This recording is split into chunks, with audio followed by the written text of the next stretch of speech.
There was this insanity about toys all of a sudden, always at Christmas time, so it seemed like a perfect, relatable idea. It began with a toy being manufactured, and I was hooked right there. With those two people being on a set and working with us every day, I thought that we could come up with an extraordinary movie.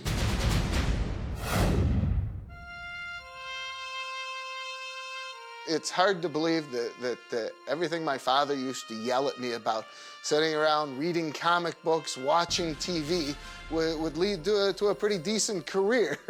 But as it turned out, that's the way it was. There's a fantasy and a suspension of belief that, that you can go into that world, and as a kid, there's almost believe it, because the way these characters are developed. The primary attraction of comic books, especially superhero titles to kids, is it gives them a sense of empowerment. They are not weak, they are not trod upon. They are the people who rescue those in mortal circumstances. And that's how kids want to see themselves. Basically, we were trying to find an amalgam of all the things that we liked about every superhero and smash them together and make Turbo Man that ideal. And the boomerang suitor, and the rock and roll jetpack, and the realistic voice activator that says 5 different phrases, including "It's Turbo Time!" Some of that was developed in script, some of it was probably developed as Brian worked with designers. It also had to do with storyboarding some of the action sequences and figuring out, okay, what do we need for this particular sequence? Well, a boomerang would work great, so okay, let's use a boomerang. Some of it came from Tim Flattery, who is a comic book artist kind of person. I'll sit down with the director and producers, and we'll just conceptualize, what does he look like? What does he need to do? In Turbo Man's case, well, he's got to fly, he needs a jetpack. So I'll sit down and work with them just in rough sketches to begin with, going over ideas like how his jetpack might work. You know, how that mechanism might work, what the overall look is. Is there a big T across his chest? Turbo Man went through a number of, I think originally he was called Turbo Tom, which was a funny name. We went through millions of names. I know everybody loved the name Turbo. You know, the Turbo, or the Turbo Guy, you know, a million different variations on this before we selected Turbo Man and then cleared the name. And once things start to click, then I'll start to refine my artwork. Then we get a little closer to the final look. Once we have it nailed, which you can see in some of my sketches, they start to get tighter, and then I'll do finished renderings so that things are described enough to build from. With 1 foot standing on a building, hands on hips, protecting the city, flying through the air, vents and flashing lights so he would be seen at night, streaking through the sky, and take all those things together, and it really worked for everybody. And then came the hard part of translating a painting, a drawing, into something that could actually be worn. Look, it's Turbo Man and Booster! Turbo Man is a Turbo Man show, and Turbo Man was a guy called Dan Reardon, who looks nothing like Arnold and is much taller and leaner. So we also had to do a whole separate suit for Dan. Arnold's and my suits were essentially the same suit. I'm a little taller, he's a little broader, bigger. Not only were we creating the star of a kid's TV show, but we were also creating a character for Arnold Schwarzenegger, the biggest action hero star in the world.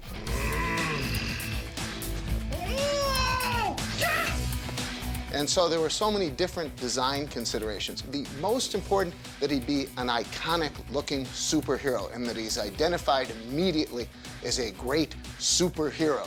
We kind of thought, well, we'll just take like a tight body stocking and we'll just put it on him, because he still had an incredible body. But when you put the body stocking on him, his body went away. Suddenly he just looked like a big guy in a tight shirt, but you didn't see any muscle definition.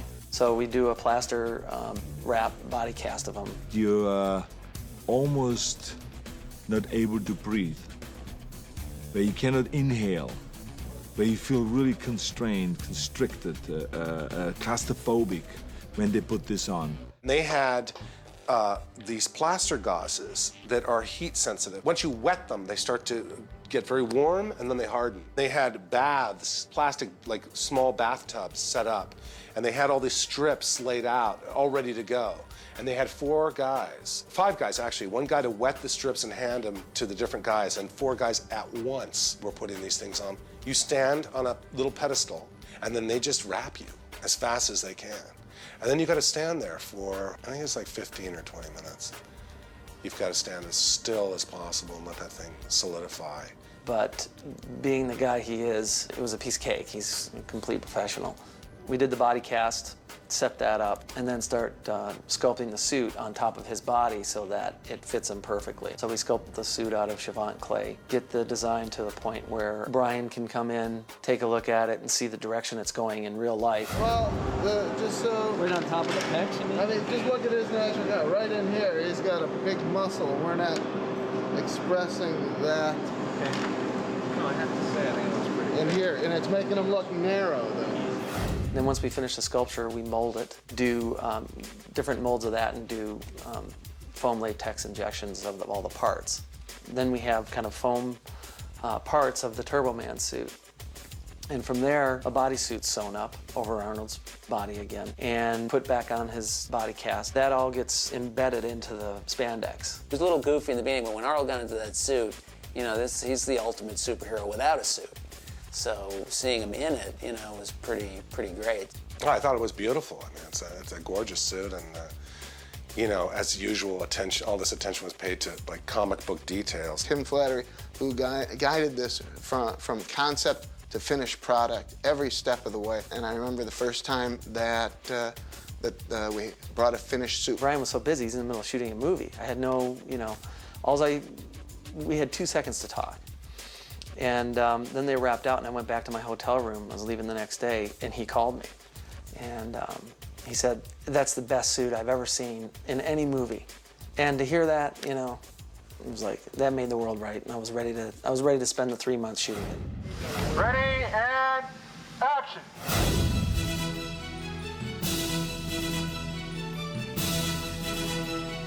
I put it on, I was Turbo Man. I mean, the rest of it was like, you know, he'd hired me to do the superhero voice and the chin and whatever, so we had that going already. But when you put on the suit, you're pretty heroic. I mean, look at it, it's gorgeous. It's like, you know, I should look so good. As an actor, you do different things to help you with your character. Me, personally, costume is huge. I can almost not even really know what I'm gonna do and then put on the costume or the makeup or a wig or whatever, a hat, and I know where I'm at. Drop your weapons and release the first family, you twisted madman! Who are you? Are you the guy? Huh? Oh, thank God. Hey, we got him, people!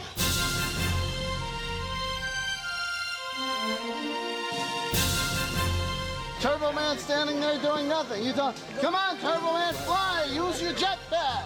And then it'll pop. Hop up, press the buttons, the things come up, and then there's this roaring, the engines start going.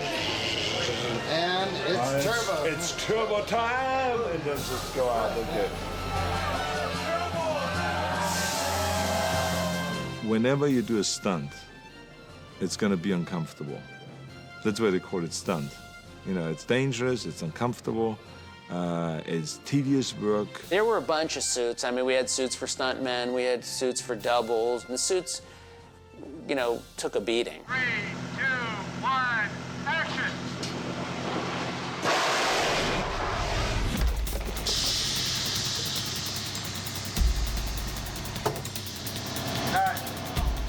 So I had to design the suit to be shot practically. So everything had to work on it. Once the jetpack was designed, that had to be designed where it could deploy itself, actually had working flames that came out of it. And we had to take in consideration that Arnold's wearing this thing, and you know, we're not going to burn him to death. That's a practical consideration. And also, where does the jets emit from? And so we came up with the fact that this engages. On the wrist gauntlets, the controllers for the jetpack were telescoping. So they would be hidden inside the gauntlet, and when you hit the button, they would telescope out into perfect position right into the palm of his hand. And he presses a button, and whoosh, They open up and they fire on all 4 cylinders here, and it's up, up, and away. And the flames would ignite at different levels. And bright enough to see on film and powerful enough to look like they have thrust. Isn't it amazing how fast those things go? I love it. This is really fun. I have a special delivery for you. Huh? Ha!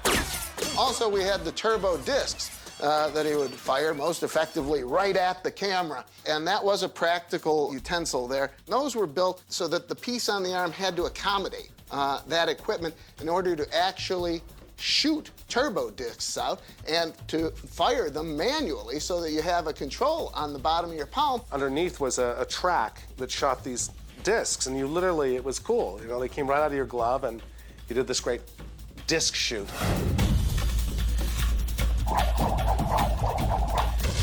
The turbo ring he would pull out, and Tim Flattery designed it so that it would open up on a spring and be ready to throw. That was just a simple mechanism on a hinge that he pulled out, and he would just hold it on one side and flick it open, which is kind of funny because we went through a couple of them on set. When the time came where he had to use a turbo ring, the first time he grabbed it, it kind of, you know, he opened it up and it would just break in half and it ended up hitting the ground. We went through a few of those before we got it to work.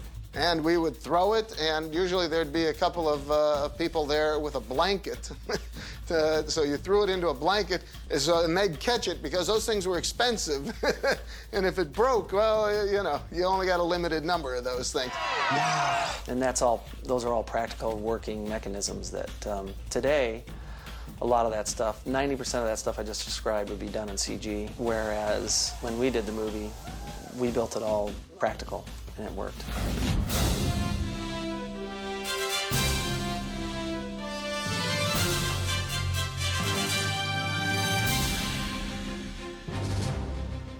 A big consideration was being able to incorporate a flight harness on him. And that often involved old-fashioned ways. The best way to have someone fly is to put them in a flying rig, meaning that underneath their wardrobe, that they're wearing a harness with picks so you can put wires, sometimes as thin as piano wires, and suspend them from cranes, and then hang them off travelers so that they can move across at a certain speed. And this is not easy, and it's dangerous. I got that feeling when I noticed that every time we did flying work, there was an ambulance present.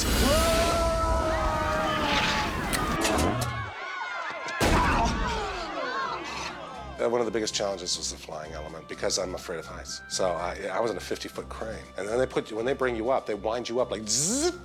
You know, it's like, okay, hey, it's gonna be wham.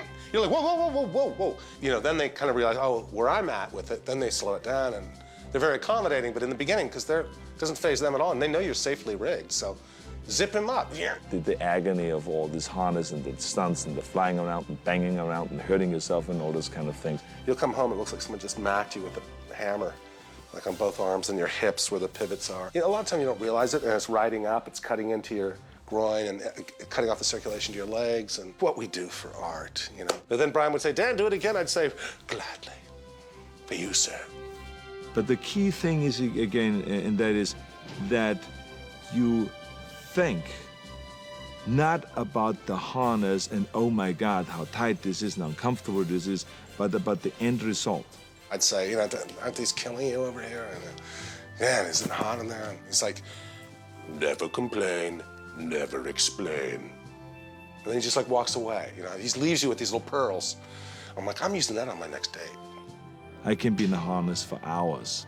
You will never hear a complaint from me because it doesn't matter how we get there, how much torture it really is.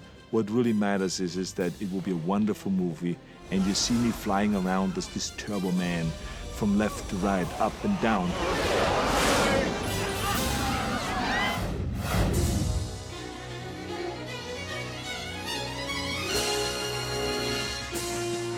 What the movie was about, that you don't want to fail your kids. You want to be a hero for them. And that is what made the transformation of Howard Langston into Turbo Man and finally becoming a hero to his son. That's what made it all work. You always worry when you make a movie, is it in 10 years, are we going to be embarrassed? Are people going to still care? Are they still going to like it? And This movie has held up, I think, really well. It's always fun to be part of something that becomes a bit of Americana, you know, or a bit of the zeitgeist of pop culture.